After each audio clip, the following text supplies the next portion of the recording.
لله الحمد لله رب العالمين والصلاة والسلام على أشرف الأنبياء والمرسلين وعلى آله وأصحابه وأهل بيته وذرياته أجمعين أما بعد فأعوذ بالله من الشيطان الرجيم بسم الله الرحمن الرحيم كنتم خير أمة أخرجت للناس تأمرون بالمعروف وتنهون عن المنكر وقال الله تبارك وتعالى ولتكن منكم أمة يدعون إلى الخير ويأمرون بالمعروف وينهون عن المنكر صدق الله العظيم.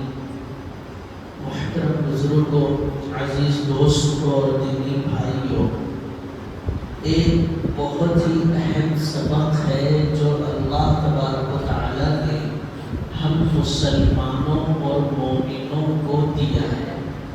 آج وہ سبق ہم خود بھلا رہے ہیں، اوروں کو بھی یاد رکھنے کی کوشش نہیں کر رہے۔ بہت ہی اہم سبق ہے جس پر پوری سیرت طیبہ رسول اللہ صلی اللہ علیہ وسلم کی موجود ہے۔ حضرات صحابہ رضوان اللہ علیہم اجمعین کی زندگیاں اس کی بہترین گواہی دیتی ہے۔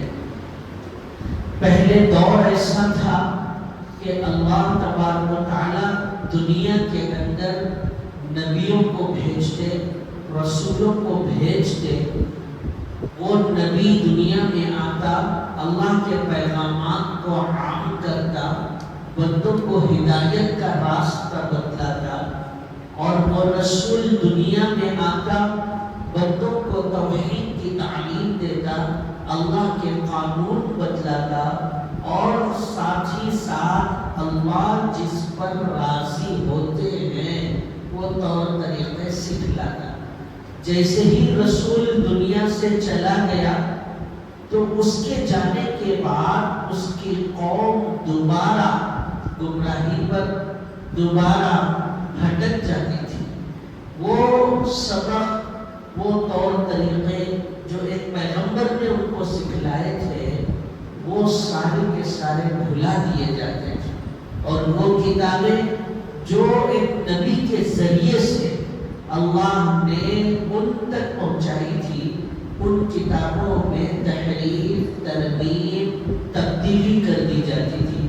اپنی مرضی سے، اپنی پسند سے ان کتابوں کے اندر قانون لکھ دیے جاتے تھے۔ یہ سلسلہ چلتا رہا، دنیا کے اندر یہ کام ہوتا رہا، یہاں تک کہ اللہ تبارک و تعالیٰ نے دنیا میں رسولوں کے جانے کے بعد اگر دنیا میں اصلاح کا کام کسی کو دیا ہے تو رسولوں کے ان قریبی لوگوں کو دیا جو رسول کی 100% اتباع کرتے ہیں۔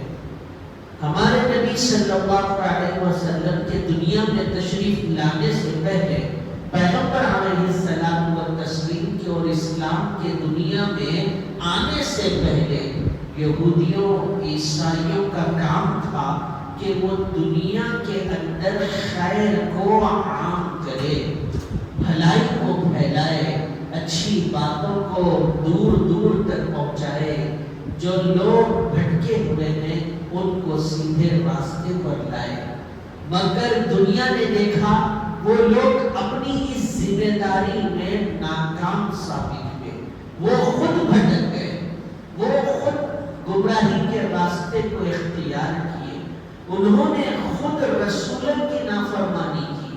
قرآن کریم کے اندر آیتیں بھری پڑی ہے، اللہ تبارک و تعالیٰ نے جگہ جگہ ان کی کوتاہی، ان کی گمراہی کو اور ان پر جو عذاب اللہ نے نازل کیا ہے اس کو تفصیل کے ساتھ بیان کیا۔ رسول اللہ صلی اللہ علیہ وسلم دنیا میں تشریف لائے، آقا صلی اللہ علیہ وسلم کو باضابطہ کلام پاک قرآن مجید دے دی گئی۔ اللہ کا نبی قرآن کے ذریعے سے، قرآن کی تعلیم کے ذریعے سے اللہ کے قانون کے ذریعے سے دنیا کے اندر اصلاح کا کام کرتا رہا۔ جو لوگ کفر میں مبتلا تھے، شرک میں مبتلا تھے، ظلمت تاریکی اندھیرے میں مبتلا تھے، جہاں جہالت تھی، رسول اللہ صلی اللہ علیہ وسلم نے ان کو توحید کا عقیدہ بتلایا، ان کو رسالت کا عقیدہ بتلایا، ان کو جہالت سے نکال کر علم نصیب کیا اور ان کو تاریکی سے نکال کر روشنی کی طرف لایا۔ نتیجہ یہ ہوا، آپ نے سنا بھی ہوگا، مکہ المکرمہ کے اندر 360 بت رکھے ہوئے تھے جو بیت اللہ کے اندر تھے۔ ہر قبیلے کا اپنا ایک خدا ہوتا تھا، ہر برادری کا اپنا ایک خدا ہوتا تھا۔ ان کا عقیدہ تھا پانی دینے والا خدا یہ ہے، رزق دینے والا خدا یہ ہے، اور علم دینے والا خدا یہ ہے، کاروبار کو ترقی دینے والا خدا یہ ہے۔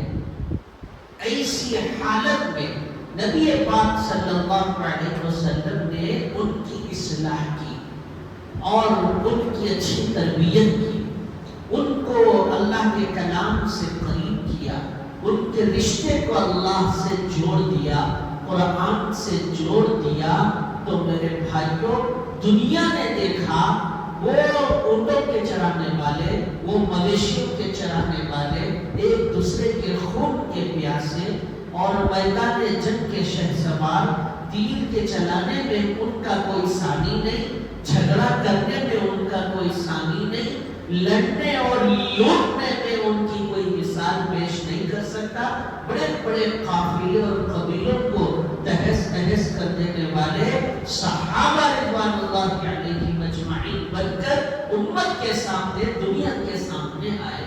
ان میں کتنے ایسے ہیں جو اپنی زندگی کا ایک ایک لمحہ غلط اور گمراہی والے راستے پر گئے اور انہوں نے رسول اللہ صلی اللہ علیہ وسلم کی اصلاح، آپ کی تعلیم، آپ کی تربیت، آپ کے اخلاق، آپ کی عادتیں، آپ کے خصائل، رسول اللہ صلی اللہ علیہ وسلم کی رفتار کو، رسول اللہ کی گفتار کو، آپ کے جمال کو، آپ کے حسن کو، آپ کی نرمی کو دیکھ کر کتنے ایسے لوگ ہیں جنہوں نے اسلام قبول کیا اور خلیفہ بن کر امت کے سامنے آئے۔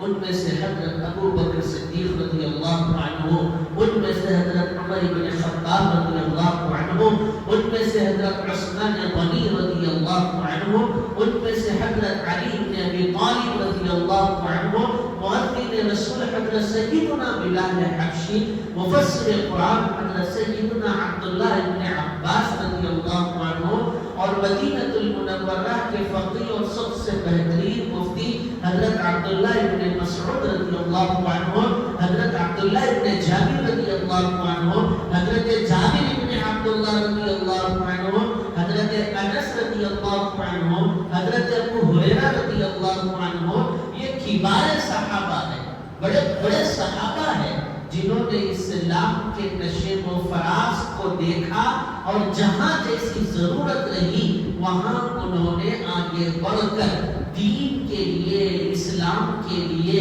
امت کے لیے، اہل ایمان کے لیے کام کیا۔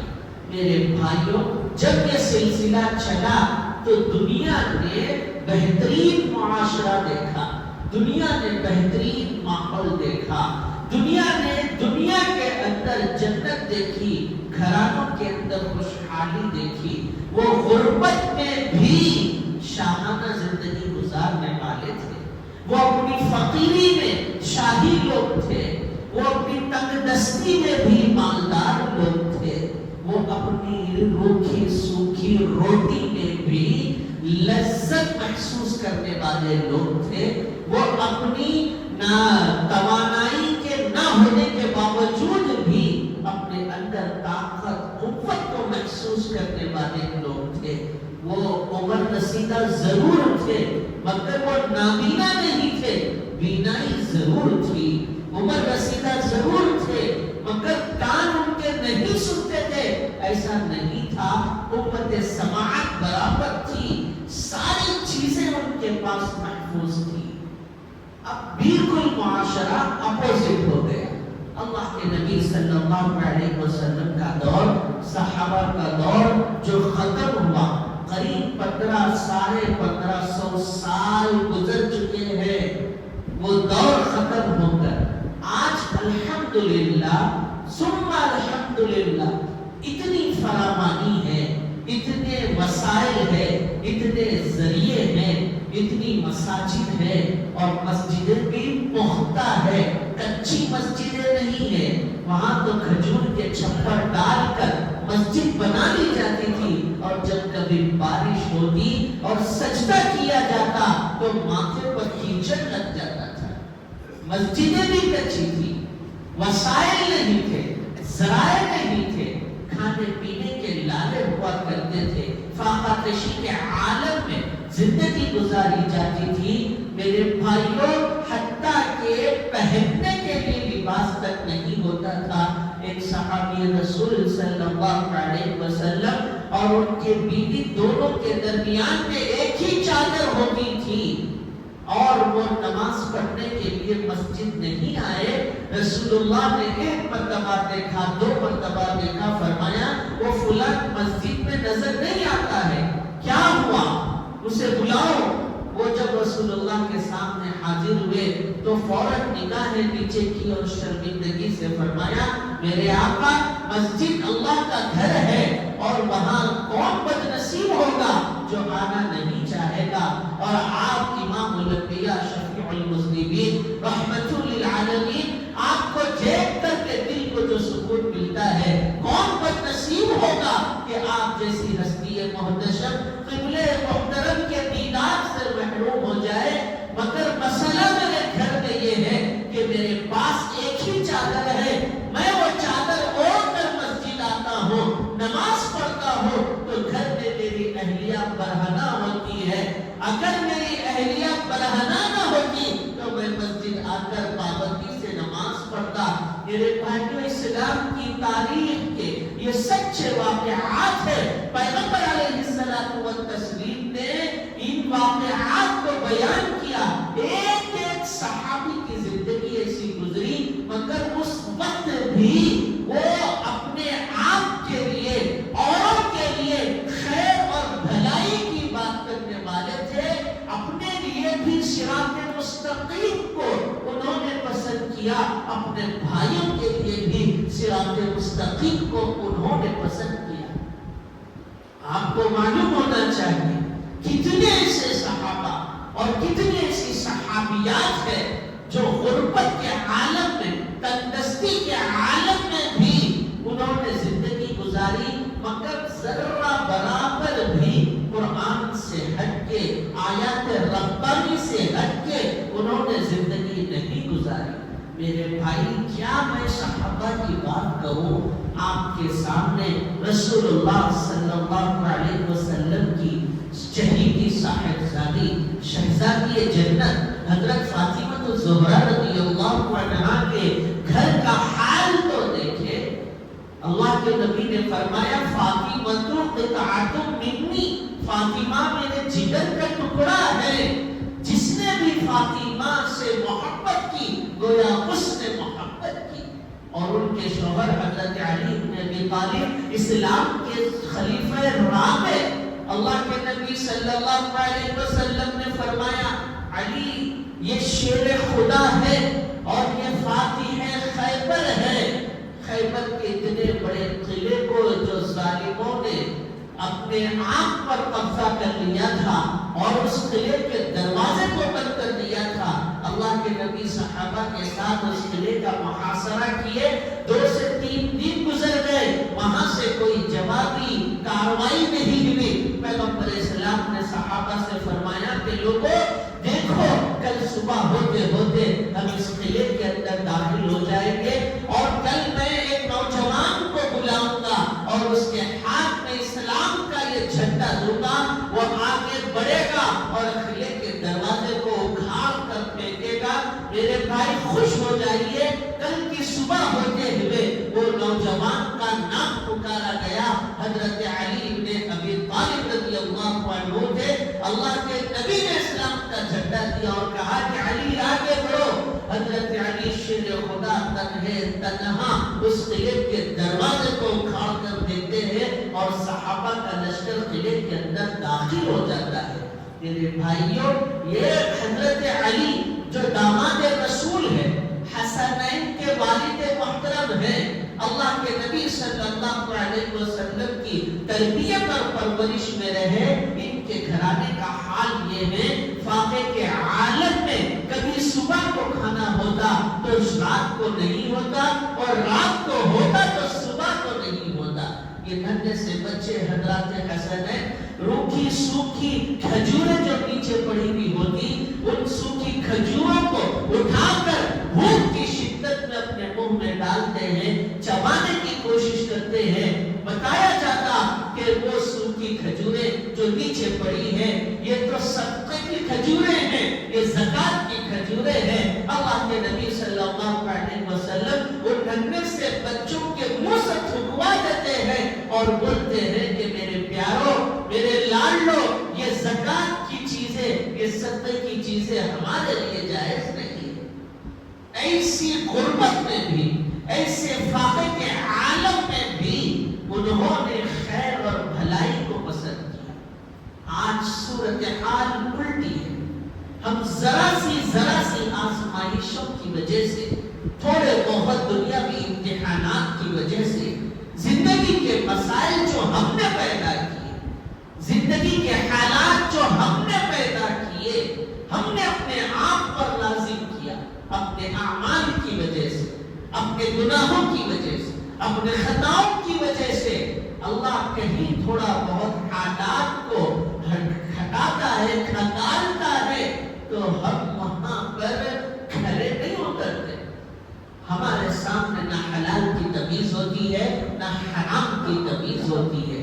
کسی بھی طرح سے میرے بچوں کا پیٹ بھر جائے، کہیں سے بھی میری بھوک مٹ جائے، کہیں سے بھی میری بیوی خوش ہو جائے، کہیں سے بھی خاندان کے سامنے میری عزت بحال ہو جائے، کہیں سے بھی لوگ مجھ سے محبت کرنے لگے، مجھ سے نفرت نہ کریں. یہ مزاج ہم نے بنا لیا. جب ہمارے اندر یہ چیز آئی تو ہم دوسروں کو کیا آئینہ دکھائیں گے؟ جبکہ اس امت کو کہا گیا کنتم خیر امہ، یہ سب سے بہترین امت ہے. فرمایا اخرجت للناس تأمرون بالمعروف وتنہون عن المنکر. تم وہ امت ہو جن کو اللہ نے لوگوں کے لیے ہدایت کا ذریعہ بنا کر بھیجا ہے. تم کو ہدایت کا ذریعہ بنا کر بھیجا. تم لوگوں کو امر بالمعروف کرنے کے جو کام ہیں ان کے کرنے کا حکم دینے والی امت ہو، اور جن چیزوں سے رکنے ہیں ان چیزوں سے روکنے والی امت ہو.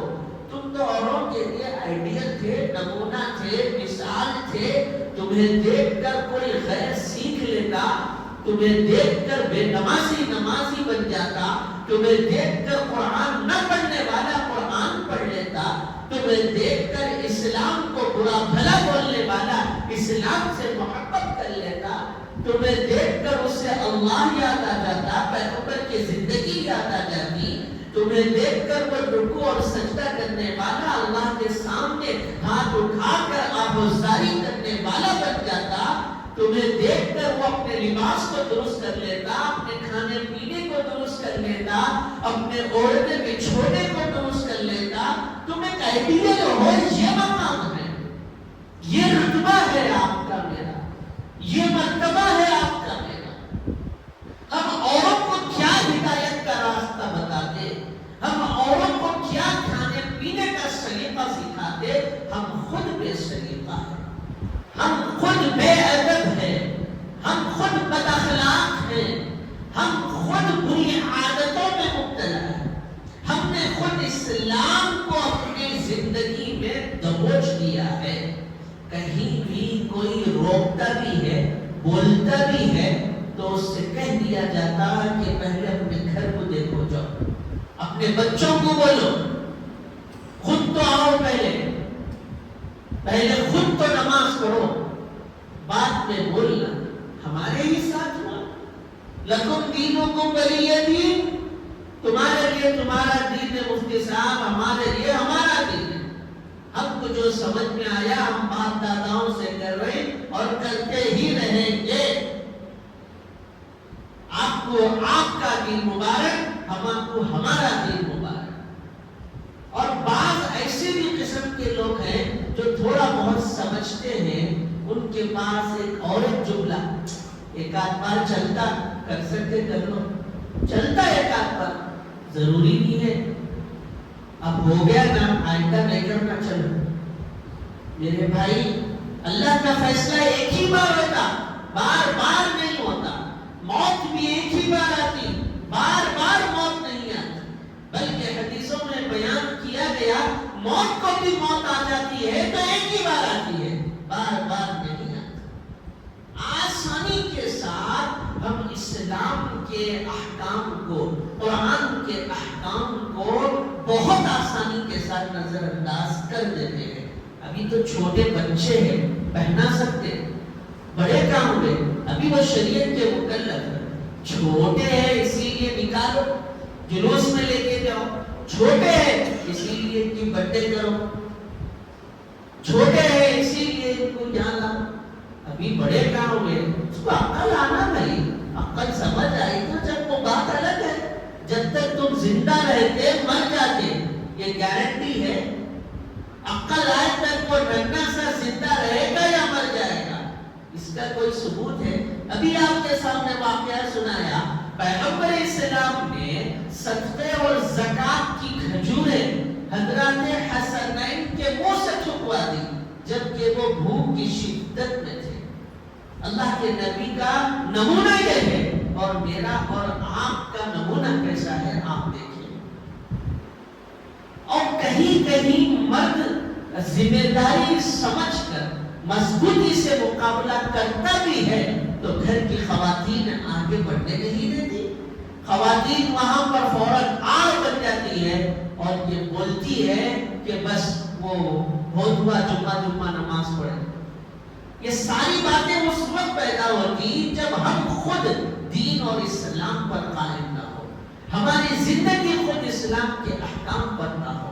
24 گھنٹے کی زندگی عین رسول اللہ صلی اللہ علیہ وسلم کی سنتوں کے مطابق ہونا۔ بھائی کھانا تو ہے ہی، پیٹ بھرنا تو ہے ہی، سنت کا اہتمام کرتے ہوئے کھائیے، وہ کھانا بھی عبادت ہے۔ پیاس تو بجھانا ہے ہی، پانی تو پیتے ہی ہیں، سنت کا اہتمام کیجئے، وہ پانی پینا بھی عبادت ہے۔ بلکہ کتابوں میں لکھا ہوا ہے انسان ضرورت کو جاتا ہے فارغ ہونے کے لیے، بیت الخلا جاتا ہے، اگر سنتوں کا اہتمام کرتے ہوئے گیا تو وہ بیت الخلا جانا بھی عبادت ہے، اس پر بھی اجر و ثواب ہے۔ رات میں اپنی تھکان کو ختم کرنے کے لیے سو جاتا ہے، یقیناً نیند تو آتی ہی ہے، سنت کا اہتمام کرتے ہوئے آپ سو جائے، آپ کی پوری رات عبادت ہے۔ نیت کر کے سوئے کہ اللہ فجر کی نماز میں اٹھوں گا، یہ میرا ارادہ ہے، صف اول میں امام کے پیچھے نماز پڑھوں گا۔ رب کعبہ کی قسم ہے اگر آپ نہیں بھی اٹھے، اللہ اس نیت کے اچھے ہونے پر آپ کے نام اعمال میں نیکیوں کو لکھ دیتے ہیں۔ جب زندگی گزرنی ہی ہے تو کیوں نہ وہ زندگی گزاریں جس میں رسول اللہ نے رشک کیا ہو، جس کو اللہ نے چاہا ہو۔ اسی لیے بھائیوں بہت اہتمام کے ساتھ، سنجیدگی کے ساتھ اس مسئلے کو لیں، غور و فکر کریں۔ کپڑے تو پہنتے ہی ہیں، سنت کے اہتمام کا ارادہ کرتے ہوئے کپڑے پہنے، سیدھے ہاتھ میں آستین پہلے ڈالنا ہے۔ آپ یہ سوچیں کہ میرے نبی سیدھے ہاتھ میں پہلے آستین ڈالتے تھے، میں بھی ڈالوں گا۔ آپ دیکھیں فخر سے جب کہوں گا کہ آپ رسول اللہ صلی اللہ علیہ وسلم کے عاشق ہیں، رسول اللہ کے امتی ہیں۔ چپل تو پہنتے ہیں اپنی ضرورت کے لیے، آپ یہ طے کر لیں سیدھے پیر میں پہلے چپل پہننا یہ سنت رسول ہے، میں سیدھے پیر ہی میں چپل پہنوں گا۔ میرے بھائی اللہ کے گھر میں بیٹھ کر کے بات عرض کر رہا ہوں، اس چپل کے پہننے پر بھی آپ کو نیکیاں ملتی ہے، دل و ثواب ملتا ہے۔ آپ اپنے آپ کو وہ آئیڈیل نمونہ بنائے، پھر اوروں تک بات کو پہنچائے، پیغام پہنچائے۔ یہ آپ کے دنیا میں آنے کا مقصد ہے، اور اس مقصد کو، اس سبق کو ہرگز نہ بھولیں۔ جو قومیں اس مقصد کو اور اس سبق کو بھلا دی، ان قوموں کو اللہ نے تباہ و برباد کر دیا۔ آج ان کا نام و نشان نہیں، اگر کہیں ہے تو وہ نشان عبرت بن کر ہے۔ اللہ سے دعا ہے کہ اللہ پاک جو بات بتائی گئی، سمجھائی گئی، اس پر عمل کی توفیق نصیب فرمائے۔ وآخر دعوانا ان الحمد للہ رب العالمین۔